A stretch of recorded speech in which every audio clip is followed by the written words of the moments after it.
21 just finished.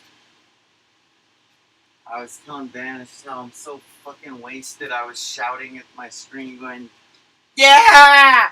Fuck yeah! Hell yeah! Oh no! Oh yeah!" Because a whole lot of shit went down today, behind the scenes. I mean, I'm just sitting here consuming.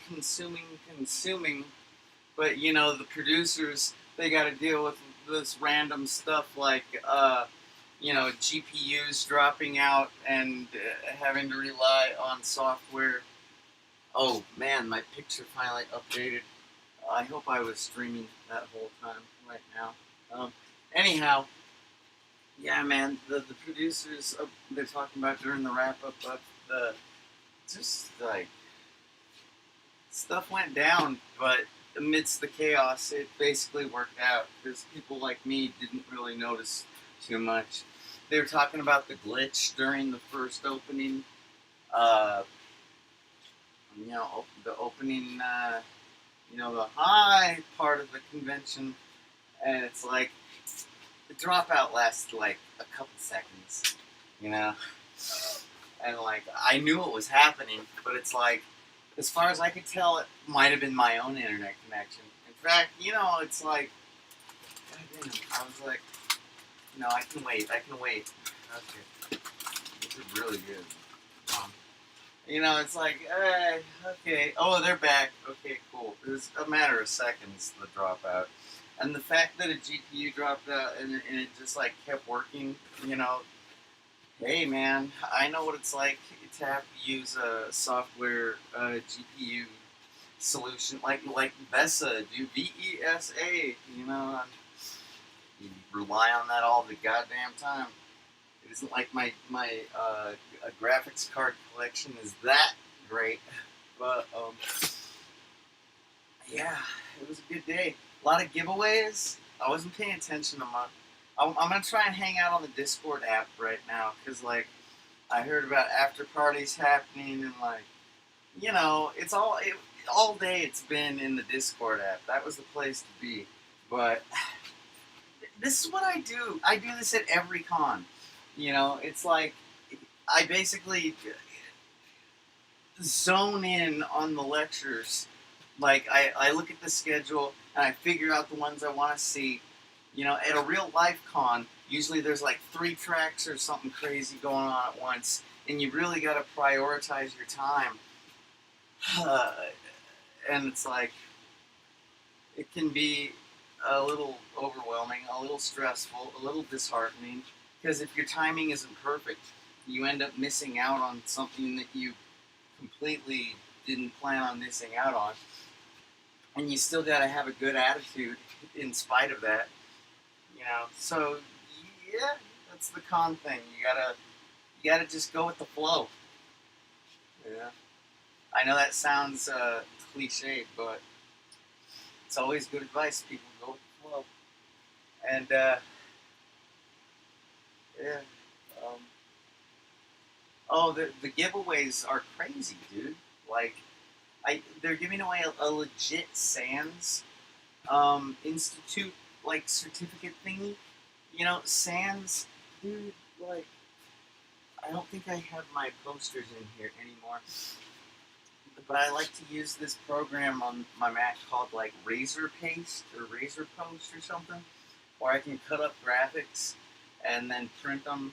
And like if I print out like 10 pieces of paper and then like scotch tape them together, it turns into a real poster. Post Razor, I think it's called. But like Sans, they got all these graphics of like the OSI layer, like various protocol, what's the word, people? Diagrams, various protocol diagrams. Uh, oh god, guys. And Sans is about as legitimate as it gets when it comes to computer security. Like, the computer underground is the computer underground is the computer underground. And the Sans Institute is about as above ground as above ground is above ground. So that's tight, dude. I'd like it if the random number generator could like pick my my avatar, my pseudonym, my user account. I mean, I'd take it. I It'd probably be squandered on me, but I mean, like, because I'm not a very marketable commodity. I mean, I can't adhere to a schedule to save my life, guys. The fact that I even did this today is just sheer adrenaline. You know, like I thought I was gonna doze off for a minute, but I didn't have time to. Like it's like snap, snap, snap, snap, one thing after another. So even my sloth-like metabolism managed to keep invigorated. So yeah, man, and like the no starch press giveaways, dude. I mean, no starch. I remember back when you couldn't even get a goddamn book on computer hacking techniques. Secrets of the Super Hacker was like by the Nightmare, Loon Panics, and it was like the breakthrough title of the century. And it was basically social engineering techniques with a little bit of basic code, like how to do a keylogger spoof fake login screen in basic. Like the most of the ideas in that Nightmare book were like applicable. It's like, oh yeah, you could do that. Yeah, that's a backdoor. I get it. Oh, that's a rootkit. You know, I don't think they used the word rootkit once in that book, but it's like the ideas were touched upon and presented. You know, and that was the real value of that title. The theoretical and logistical and the ideas that could come from that book. The actual techniques were shit. Like if you tried to like use the techniques in that book to hack anything, you're gonna get busted before you even got close to unauthorized access. Okay, but just saying. It's like and then after that was like maximum security, a hacker's guide to securing blah blah blah, and then there was like hack proofing your network. It's late '90s stuff. And then finally, like books. The reason why book publishers didn't want to do hacking books is lawsuits. If a criminal hacker were to use something out of one of those books, the publisher could be sued and held responsible and accountable for the malicious acts perpetrated. Because who else was going to be accountable? You know, some anonymous hacker?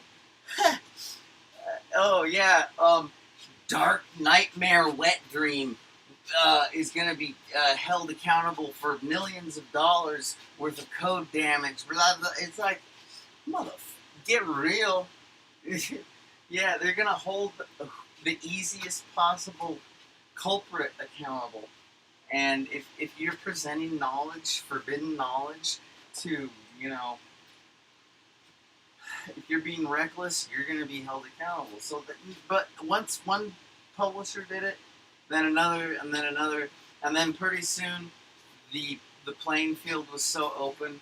It's like you can't just blame one book publisher. You know, you'd have to blame them all, and that's completely against the First Amendment. That's un-American, and that's like it's not justice. You know, justice is holding the asshole accountable. Okay, the asshole is the one to punish, not the people that influence the asshole. Okay, if it wasn't for the influencers, like nobody would ever do anything. Like we'd just like suck. We'd probably just like do the same. We'd probably do what our parents do. You know, like we'd farm and go to church and farm and breed and go to church and like. But with influencers, you know, we think about other things, like way better things. And the best influencers are songwriters. But I digress. The giveaways are just like dope. Like No Starch Press is one of the most elite book publishers when it comes to titles pertaining to computer security. Uh, you know, networking, internet. Like, when I say computer security, you should just think, like, internet shit. Alright? Because that's what most people are using their computers for these days. It's like, I remember when there were like 5 online networks, like AOL, CompuServe, Prodigy, Delphi, some other one, and then like that was considered networking. You know, it's like, oh yeah, you want to email me? I'm 1239742999666667245 at CompuServe.net. Yeah, email me anytime. It's like, give me a break. That's just stupid. No wonder CompuServe didn't last. But, you know, it's a little bit more reasonable now. So, I didn't find what I was looking for back in, like, part 9 or whatever. So, I gotta get back to my scavenger hunt. It is a con. I made my own friggin' scavenger hunt just to keep myself busy, apparently. Anyways, keep it real. Real hacky.